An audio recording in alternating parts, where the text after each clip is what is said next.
کے بارے میں کیا احکامات ہیں، کیونکہ اکثر ایتھیسٹ لوگ اسلام کو اس وجہ سے تنقید کا نشانہ بناتے ہیں۔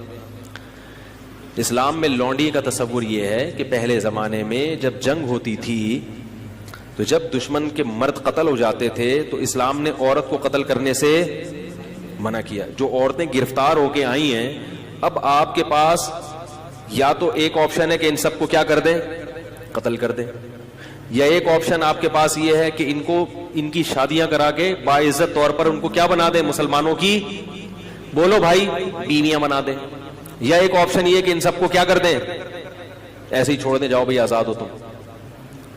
نہیں آ رہی بات میرا خیال ہے۔ اگر ان کو قتل کریں تو یہ عورت پر کیا ہے، زیادتی ہے، ظلم ہے۔ اسلام نے جنگ میں عورت کو قتل کرنے سے منع کیا۔ اگر ان کو بیویاں بنائیں تو یہ فطری طور پر کوئی بھی اس کو کے لیے تیار بولو بھائی نہیں ہوگا۔ کیوں نہیں ہوگا؟ دشمن کی شکست خوردہ عورت کو کبھی بھی کوئی شخص بیوی بنانے کے لیے، بیوی پیرالل ہوتی ہے، آپ کے ہم پلہ ہوتی ہے۔ اسلام کوئی ایسا حکم نہیں دیتا جو نیچر کے خلاف ہو۔ آپ نے دشمن کو سے لڑائی کی، وہ آپ کے خون کے پیاسے تھے، ان کی عورتیں بھی مرد بھی، عورتیں بھی تو ان کے ساتھ لڑتی ہیں نا، یا اپنے شوہروں کو، اپنے جو مردوں کو اپریشیٹ کر رہی تھی۔ آپ نے زور اور طاقت سے اس دشمن کی پر قبضہ کیا، اب ان کی عورتوں کو اتنی عزت دے کہ اپنی بیوی بنا لیں، یہ عملی طور پر ممکن نہیں ہے۔ سمجھ میں نہیں آ رہی بات میرا خیال۔ اور تیسرے آپشن کیا ہے کہ ان کو ایسے ہی آزاد چھوڑ دیا جائے۔ آزاد چھوڑیں گے تو ان کی کفالت کون کرے گا؟ وہ زنا کو پیشہ بنائیں گی۔ سمجھ میں نہیں آ رہی؟ دشمن کی مزید اولاد پیدا کریں گی۔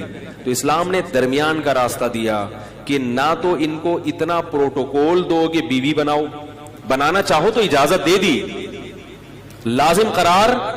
صحابہ میں بہت سے ایسے ہیں جنہوں نے ان لونڈیوں کو آزاد کر کے بیوی بنایا۔ خود نبی صلی اللہ علیہ وسلم کی زوجہ حضرت صفیہ، وہ غلام تھی، باندھی تھی، ان کو آزاد کروا کے آپ نے ان سے باقاعدہ نکاح کیا ہے۔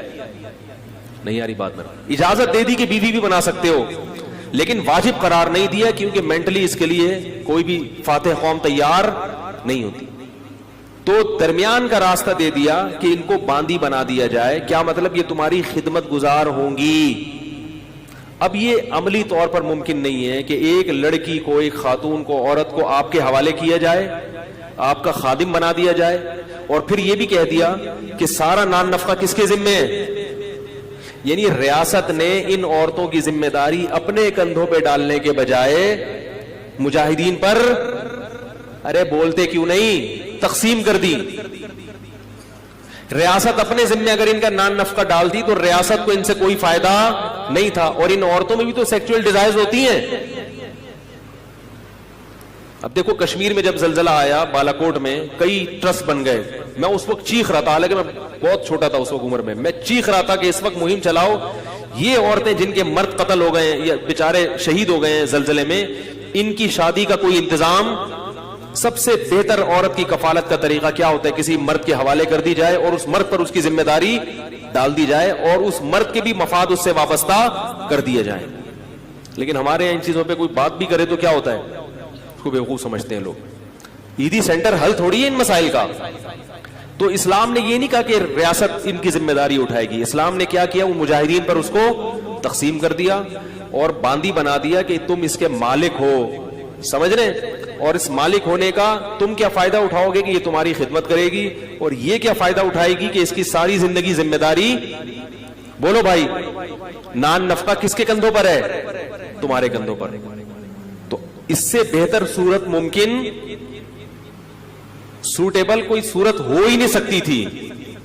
پھر اسلام نے اتنے حقوق دے دیے کہ مجاہدین کی باندی تو بنا دیا، تو اب یہ نہیں ممکن تھا کہ اس سے سیکچول ریلیشن کو ناجائز قرار دے دیا جاتا، کیونکہ عملی طور پر ایسا ممکن کہ اس کو کہیں اور شادی سے بھی منع کر رہے ہیں آپ، اور آپ کے گھر میں بھی ہے وہ، اور آپ اس سے، اور اس میں بھی تو یہ اللہ نے خواہش رکھی ہے نا، اس کا بھی فائدہ ہے کہ مولا کو اس سے ریلیشن قائم کرنے کی اجازت دی جائے۔ اور پھر اس کے وہی احکام دے دیے جو نکاح کے ہوتے ہیں کہ کوئی اور مرد اس کو ہاتھ بولو بھائی، غیر مسلموں کے ہاں جو عورتیں جنگی قیدی ہوتی ہیں پبلک پراپرٹی بن جاتی ہیں، وہ اس کو تو دیکھ رہے ہیں کہ اسلام نے باندی بنایا, اس کو نہیں دیکھتے کہ ہم باندی نہیں بناتے مگر پبلک کی کیا بناتے ہیں, پراپرٹی بنا دیتے ہیں. اور اگر اس کو نہیں بناتے تو اس کی سیکسول ڈیزائر کا کیا حال ہے پھر آپ کے پاس؟ کیسے سمجھائیں بھائی؟ بھائی اگر نہیں بناتے پبلک پراپرٹی تو اس کی جو ڈیزائرز ہیں وہ کیسے پوری ہوں گی؟ تو اسلام نے بہترین حل دیا تھا کہ ان کو بیوی نہ بناؤ بلکہ کیا بنا دو, باندی بنا دو, اور ساری ذمہ داری کس پہ ڈال دو, اس کے مولا کے کندھوں پہ ڈال دو. اس سے پھر اس کو کچھ پروٹوکول بھی دیے اسلام نے. وہ پروٹوکول کیا دیے؟ نمبر 1, قرآن نے کہا کہ قسم کھا کے اگر توڑ دے تو غلام یا باندی آزاد کرنی پڑے گی. اگر قسم کھا کے آپ نے توڑ دی, آپ کی ملکیت میں اگر باندی یا غلام ہے تو وہ آزاد کیے بغیر کفارہ ادا. یہ جو ہم کہتے ہیں نا 3 روزے 10 غریبوں کو, یہ اس لیے کہ باندیاں نہیں ہے, غلام نہیں ہے. اگر غلام یا باندی ہو تو وہ آزاد کرنا پڑے گا. تو ان کی آزادی کا بھی اسلام نے کیا کر دیا؟ ارے بولو نا یار, بندوبست کیا کہ کسی بہانے سے ان کو آزاد کی. جب آزاد ہوگی تو وہ بھی احسان مانے گی کہ اس نے آزاد کر دیا, لہذا وہ مسلمانوں کی دشمن نہیں بنے گی, وہ احسان مانے گی. اور دوسرا پروٹوکول یہ دیا, اور کئی کفارے اس میں. زہار میں کفارہ کیا ہے کہ باندی کو آزاد کیا جائے. کسی کا غلطی سے قتل ہو گیا, اس کا کفارہ کیا ہے؟ باندی کو آزاد کیا جائے. اور پھر ویسے بھی کہہ دیا کہ اگر کسی نے ایک دفعہ بھی زبان سے کہہ دیا کہ باندی آزاد ہے تو یہ ریورس نہیں ہو سکتا.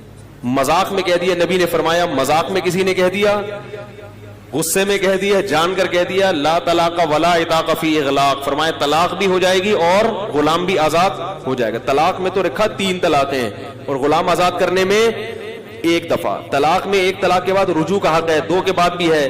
غلام اور باندی میں رجوع کا حق نہیں. آ رہی بات؟